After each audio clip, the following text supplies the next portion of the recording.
Shalom Bapak Ibu sekalian. Kembali kita bertemu untuk melanjutkan renungan kita di dalam kitab yang menurut sebagian orang kitab yang sulit. Ayat-ayat yang sulit, yang membosankan, jenuh, rasanya kering. Kalau baca rasanya tidak ada apa-apa, tidak dapat apa-apa, tidak mengerti apa-apa. Padahal tidak harus seperti itu Bapak Ibu sekalian. Imamat, kitab yang sangat indah, banyak berkat yang bisa kita pelajari daripadanya. Mari Bapak Ibu, hari ini kita sampai dalam Imamat pasal 9. Pasal 9 ayat ke-7 Bapak Ibu, kita membaca. Imamat 9 ayat 7 berkata, kata Musa kepada Harun, datanglah mendekat kepada mezbah. Olahlah korban penghapus dosa dan korban bakaranmu, dan adakanlah pendamaian bagimu sendiri dan bagi bangsa itu. Sesudah itu, olahlah persembahan bangsa itu, dan adakanlah pendamaian bagi mereka seperti yang diperintahkan Tuhan. Amin. Sampai di sana bacaan ayat kita Bapak Ibu sekalian. Kata yang dapat kita renungkan pada pagi hari ini adalah kata pendamaian. Pendamaian. Dalam bahasa Inggris kata itu dikatakan atonement. Atonement Bapak Ibu sekalian. Ini kata yang kaya, kata yang dalam, kata yang luar biasa. Atonement Bapak Ibu. Apa arti daripada atonement? Atonement yang pertama, atonement is atonement. Artinya adalah pendamaian. Kata lain artinya adalah penebusan. Kita ditebus, kita dibeli, kita dibayar.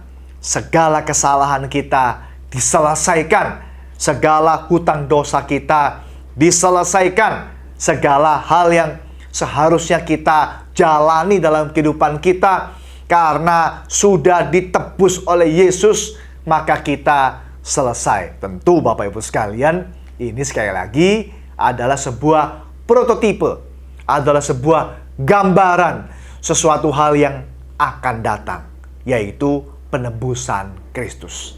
Tatkala seseorang melakukan atau mempersembahkan korban pendamaian, korban penebus dosa, maka itu sebuah gambaran.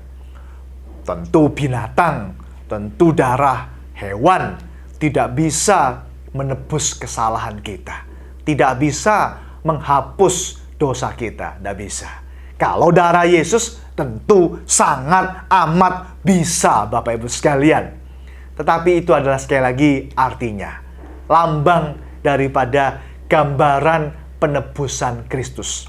Kita yang menjadi musuhnya Tuhan, kita didamaikan dengan penebusan. Makanya disebut sebagai korban pendamaian. Atonement. Yang pertama, atonement artinya atonement. Yang kedua, atonement artinya at one-man. Atonement kalau kita pisah Bapak Ibu itu menjadi 3 kata. At one-man artinya unification, artinya persatuan. Tatkala kita melakukan ibadah kita, tatkala kita melakukan korban pendamaian ini secara khusus, tatkala kita ditebus oleh Yesus, kita menjadi satu dengan dirinya. Kita disatukan. Kita tidak lagi dipisahkan. Tidak ada lagi hal yang dapat memisahkan kita dengan Tuhan. Tuhan selalu bersama-sama dengan kita 24 jam sehari, dari Senin sampai Senin, selama-lamanya Bapak Ibu sekalian. Jadi tidak usah takut, tidak usah khawatir tatkala kita sudah ditebus, tatkala kita sudah dibeli, tatkala kita sudah dibayar, redeemed, ditebus. Tatkala kita percaya kepada Tuhan Yesus, di situ kita disatukan. At one man. Sudah disatukan, dijadikan satu. Tidak lagi dapat dilihat bahwa ada hal yang bisa memisahkan. Tidak bisa. Alkitab dalam Perjanjian Baru mengatakan siapa yang dapat memisahkan kita daripada kasih Kristus. Jadi kata atonement yang pertama artinya adalah atonement. Yang kedua artinya adalah at one man. Hal yang ketiga, arti daripada atonement Bapak Ibu adalah at one moment. At one moment. Artinya adalah hal yang Tuhan lakukan itu hanya satu kali saja. Tuhan tidak datang ke dalam dunia berkali-kali menjadi bayi, hari Natal lagi, lalu Maria mengandung, lalu dilahirkan. Dah begitu, tidak bolak-balik, tidak berulang kali. Yesus disalib, tidak berkali-kali. Yesus mati, tidak berkali-kali.